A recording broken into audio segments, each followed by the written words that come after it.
Hoy vamos a continuar con la epístola de Filipenses. Si se recuerdan, la semana pasada estuvimos viendo del capítulo primero. Ahora vamos a estar en el segundo capítulo. Vamos a estar leyendo los versículos del segundo capítulo, versos 1 al 4. O sea que los invito a que tomen sus Biblias, y aquellas personas que no tienen la Biblia pueden seguir los versos aquí en la pantalla. El apóstol Pablo nos dice: por tanto, si sienten algún estímulo en su unión con Cristo, algún consuelo en su amor, algún compañerismo en el espíritu, algún afecto entrañable, llénenme de alegría teniendo un mismo parecer, un mismo amor, unidos con alma y pensamiento. No hagan nada por egoísmo o vanidad, más bien con humildad. Consideren a los demás como superiores a ustedes mismos. Cada uno debe velar no solo por sus propios intereses, sino también por los intereses de los demás. Estos, hermanos, de la palabra de Dios. Los invito a que oren conmigo. Señor, te damos infinitas gracias por tu palabra. Y te pedimos, Padre, que continúes con nosotros, con tu presencia. Que nos ayudes a entender el mensaje en el día de hoy que tienes preparado para cada uno de nosotros. Y que nosotros también podamos calmar nuestras mentes para poder recibirlos.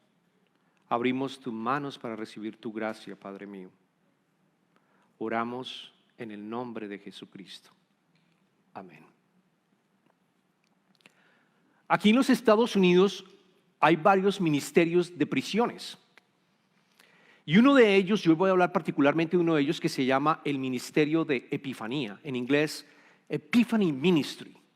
Y este ministerio en particular trabaja con las personas jóvenes, aquellos que han cometido un delito y que están encarceladas, y jóvenes de los años de 10 años a 17 años.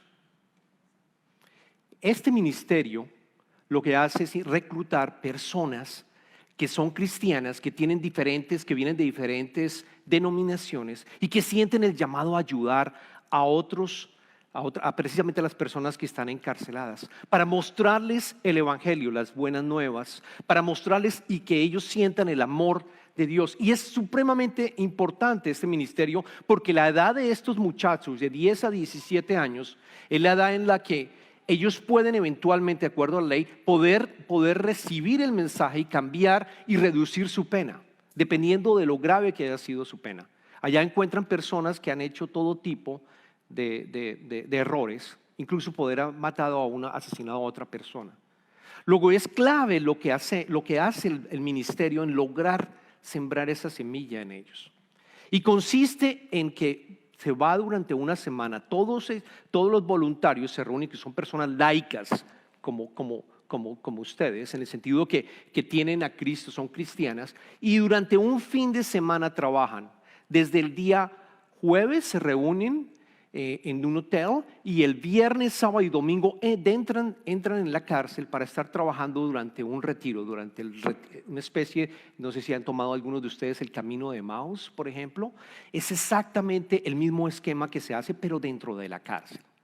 Lo lindo es que las personas se reúnen y empezamos a entrenarnos, porque Ana y yo lo hicimos en el año 2014, antes de que estuviéramos aquí en el ministerio.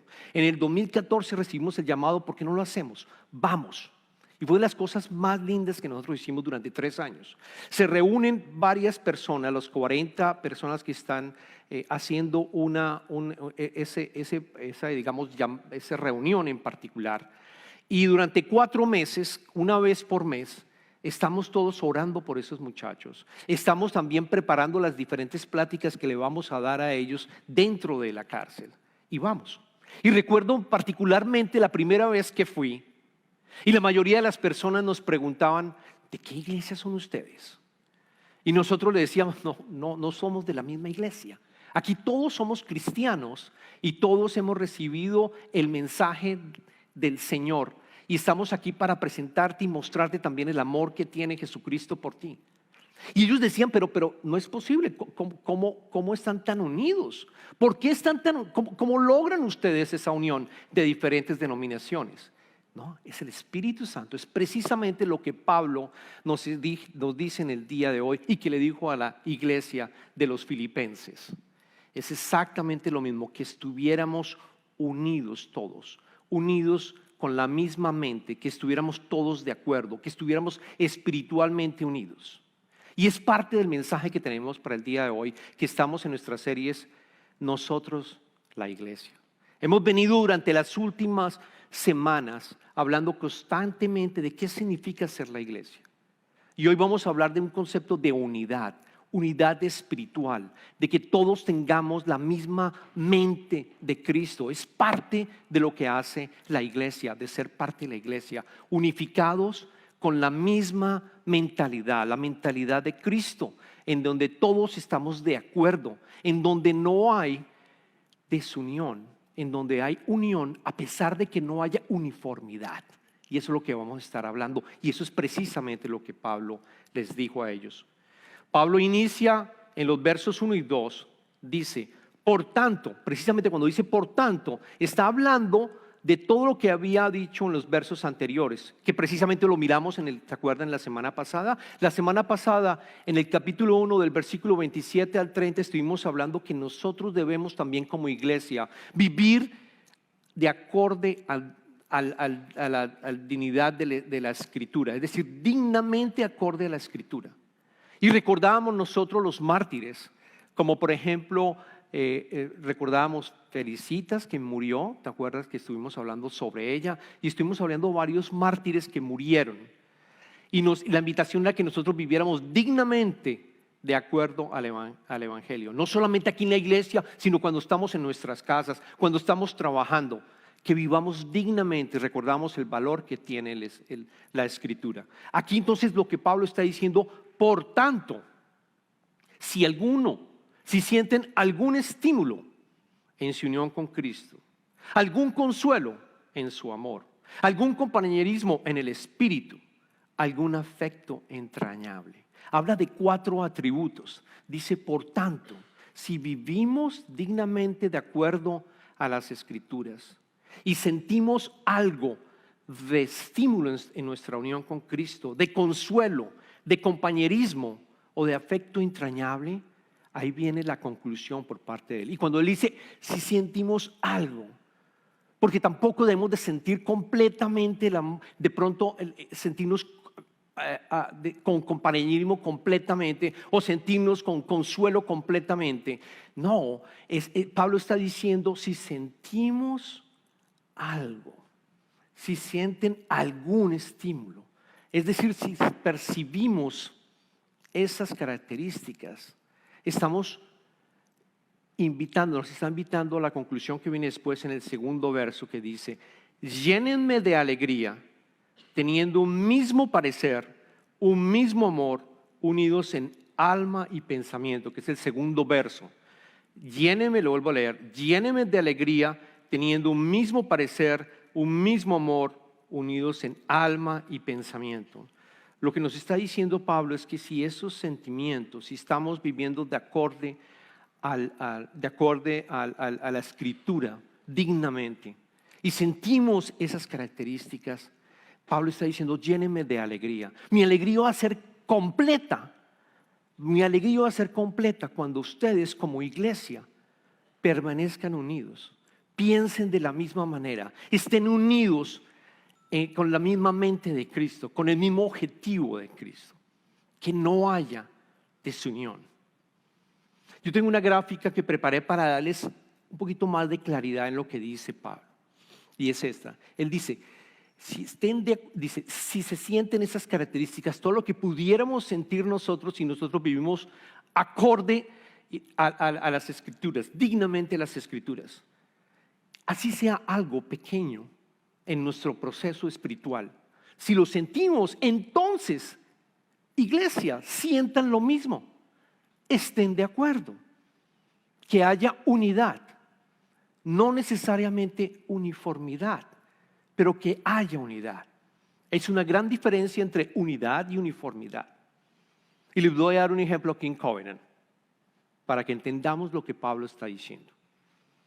La iglesia de Covenant es una iglesia en donde se predica en 2 idiomas, inglés y español. No hay uniformidad, pero hay unidad. Hay unidad, porque estos versos que estoy predicando son los mismos versos que el pastor Jason predicó a las 9 de la mañana, a las 10:30. Son los mismos versos que nosotros planeamos como pastores, 3 pastores que tenemos, incluyéndome yo en esta iglesia, y hemos venido a través del Espíritu Santo que nos dice el Espíritu Santo para poder predicarles a ustedes. Es una iglesia en 2 idiomas. Es una iglesia con la capacidad que nosotros también nos integremos a esta sociedad americana y que podamos también aprender del americano y que podamos, si lo amamos, también aprender el idioma. Por eso estamos haciendo las clases de ESL como ministerio, porque estamos llamados a ser unos solos, unidos, no uniformes. ¿Cuántos países están representados en estos servicios? Contábamos con el pastor Jason, alrededor de 15 países. Ustedes, y no solamente ustedes, sino también en la iglesia en inglés. Hay canadienses, hay europeos, hay de otras nacionalidades. Y aquí tenemos aproximadamente 12 naciones que de una u otra manera nos están acompañándonos como iglesia. Unidos, mas no uniformes. Eso es parte de lo que nosotros estamos viendo cuando vemos que el Espíritu Santo está trabajando en nosotros y como iglesia debemos de permanecer unidos espiritualmente. Nuestros niveles espirituales de crecimiento también son diferentes. Yo conozco a algunos de ustedes y sé que han estado con la palabra y con el Señor por muchos años. Otros están empezando con nuestros cursos de discipulado, que ha sido algo muy lindo, tanto con Ana y conmigo llevando estos cursos, porque hemos venido de esa manera creciendo espiritualmente, unidos de manera espiritual. Adicionalmente, venimos de diferentes denominaciones. Algunos de ustedes quizás han venido de la iglesia también protestante o quizás han venido de la iglesia católica. Hay unidad y todos aquí estamos unidos y el Señor está presente y no necesariamente significa que haya uniformidad. Yo les traigo un ejemplo que seguramente les va a aclarar también este concepto de unidad y no uniformidad. Yo tengo 3 hijos, como saben. Tengo a Andrés, Carolina y Juana. Recuerdo cuando estaban pequeños, ellos querían un tipo de comida diferente. A Andrés le encanta la carne, a Carolina le encanta el pollo y a Juana, la pequeña, le encanta la pasta. Y entonces cuando estábamos creciendo era complicado porque decían, yo quiero pasta, decía Juana, y el otro decía, yo quiero carne. No, pero ¿por qué me sirven a mí pollo si yo no me gusta el pollo?, decía Andrés. Y era constantemente una pelea de cierta manera. Hasta que dijimos, esto no es un restaurante.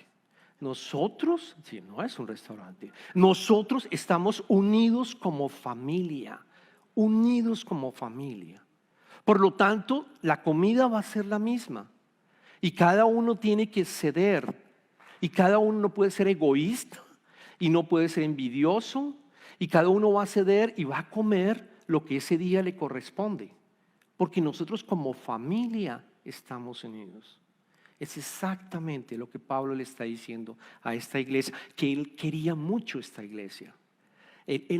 Se llama la epístola de la felicidad, se llama por los comentaristas, porque Pablo ama de la manera como se unió esta iglesia y los previene para que permanezcan unidos, para que esos atributos de ser la iglesia permanezcan. Es el mismo mensaje que nos está diciendo hoy en día. Esto lo escribió en el año 61 después de Cristo aproximadamente y nos lo dice ahora y sigue siendo válido. ¿Qué le puede pasar? ¿Qué puede destruir de cierta manera o frenar el crecimiento de la iglesia? Pablo también lo dice. En el siguiente verso, en el verso número 3, el apóstol Pablo nos dice, no hagan nada por egoísmo o vanidad. No hagan nada. ¿Puedo hacer algo? No. Pablo lo dice claro, nada es nada en donde la motivación tuya sea el egoísmo o sea la vanidad. ¿Qué es el egoísmo? Todos quizás sabemos. Egoísmo viene de la palabra latina ego, que significa yo, y del sufijo ismo, que significa comportamiento o actitud. Significa alguien que se comporta siempre pensando en sí mismo y olvidándose e ignorando al resto, a los hermanos. No importándole los hermanos, no importándole absolutamente de otra persona que tengas al lado. Primero yo, segundo yo, tercero yo. Pablo nos está diciendo, le está diciendo a la iglesia, no hagan nada absolutamente por egoísmo o por vanidad. Y aplica también en nuestras familias, aplica también en nuestras compañías, aplica también en cualquier reunión que nosotros tengamos, si se dan cuenta, humana, de relaciones humanas. Porque si no aplicas esto, esto destruye. Esto fuera de frenar nos afecta como humanos. Ustedes pueden imaginar una persona egoísta y ustedes pueden darse claramente que es algo que no va a ser fácil poder interactuar con esa persona, porque uno siente que esa persona solo piensa en ella misma, que si yo le hablo no me escucha lo que yo le estoy diciendo, no quiere escuchar lo que yo le estoy diciendo. Primero yo, segundo yo. Y la vanidad es otra de las características. La vanidad es la actitud de sentirme mejor, de tener unas habilidades que nadie más tiene, de yo ser el mejor, incluso a nivel físico, de lucir lo más lindo posible. No lucir, básicamente sentirme más atractivo que el resto de las personas. Egoísmo y vanidad, nos dice Pablo. Y es muy válido para nuestras vidas, para la iglesia, y no solamente la iglesia, sino nuestras familias. No hagamos nada que nazca del egoísmo y de la vanidad. El mundo desafortunadamente nos enseña a ser exitosos, basados en lo que el mundo cree que es ser exitoso. Y yo estoy seguro que esas dos características, tanto el egoísmo como la vanidad, hacen parte de la receta del mundo para ser exitoso. Porque entonces yo le puedo dar un codazo a alguien en mi trabajo para poder subir y poder ser mejor que los demás. Y estar en reuniones y probablemente lucir en las reuniones con algo supremamente inteligente como para que la gente diga, es que yo soy inteligente, es que yo soy más inteligente. Yo me acuerdo cuando trabajaba y yo me acuerdo en las reuniones que teníamos teóricamente de planeación, y yo les confieso que yo me estresaba porque yo sabía que todos teníamos que aportar y yo sentía que tenía que aportar algo inteligente, que tenía que lucir bien, que tenía que lucir como alguien que sabía lo que estaba diciendo. Y ese estrés de lograr de cierta manera que luciera bien, no es sano. No es incluso sano porque lo que nace de ese sentimiento no necesariamente va a ser constructivo, sino va a ser destructivo en el sentido que voy a tratar de atacar incluso comentarios que alguien dice y dice, no, pero tú estás equivocado, porque lo que yo digo es quizá lo más adecuado. No es sano. En la iglesia se requieren efectivamente que evitemos el egoísmo, evitemos la vanidad. Que de pronto te inviten a servir café y tú digas, no, pero café no, qué pena, pero es que el café, no, pero eso yo no lo hago, qué pena. O te invitemos a un curso de discipulado y tú digas, no, yo voy al curso, pero yo lo lidero, porque es que yo he tomado, pastor, yo he tomado todos estos cursos, yo he estado tan de cerca con el Señor que yo conozco todas las escrituras, etc. No, ese no debería ser. Ese no es el sentimiento que nosotros necesitamos como parte de la iglesia. Imagínense lo que pasaría en la casa si nosotros dejamos que cada uno de nuestros hijos y prepararles la comida de lo que ellos quieran. No termina siendo una familia. Posiblemente van a terminar yéndose a comer a otro lado. No hay unión. No hay nada de unión. Y por último, lo que dice Pablo. Si seguimos, tenemos el orgullo, tenemos la vanidad y después habla tenemos el orgullo, la vanidad sí, y después habla del orgullo. Y yo siento que como que estas características se van sumando una a otras en nuestra alma. Si nosotros no logramos manejarlas, si nosotros no dejamos que el poder del Espíritu Santo nos ayude a evitar que crezcan. Porque empezamos con esa vanidad quizás y después pasamos a ese orgullo, a esa vanidad, egoísmo y por último humildad. Orgullo que es el más destructivo de los que podamos pensar. El orgullo. De hecho, Satanás era un ángel. Satanás, de acuerdo a Ezequiel, era un ángel bello, lindo. Y de acuerdo a Isaías, él cayó precisamente por orgullo. Lo pueden leer ustedes, no lo vamos a leer ahora, pero Ezequiel capítulo 28 y en Isaías capítulo 14 encuentran la historia de Satanás. Un ángel, vanidad, egoísmo y por otro lado, orgullo. Y Dios lo saca, lo degrada y deja de ser ángel. El orgullo destruye. Si leemos en Proverbios, por ejemplo, capítulo 16, versículo 18 al 10 dice: al orgullo le sigue la destrucción, a la altanería el fracaso. Vale más humillarse con los oprimidos que compartir el botín con los orgullosos. El orgullo es de los sentimientos que más destruyes, hermano. La iglesia no puede tenerla. Ni yo como pastor, ni los líderes de la iglesia pueden tenerla. Ni tú en tu familia, ni tú en tu trabajo, ni en tú hablando con otro hermano, no puedes llegar a hacerlo. Evítalo con el poder del Espíritu Santo, de lo que está diciendo Pablo. Con Él, si nosotros vivimos dignamente, vamos a tener la posibilidad de manejarlo y de no hacerlo. Vamos a poderlo llevar a cabo. ¿Y cuál es el antídoto? ¿Cuál es el antídoto que dice el apóstol Pablo? El apóstol Pablo habla de humildad. Ese es el antídoto. Él lo dice en el verso número 3 que habíamos leído, Filipenses capítulo 2, versículo 3. Más bien con humildad. Consideren a los demás como superiores a ustedes mismos.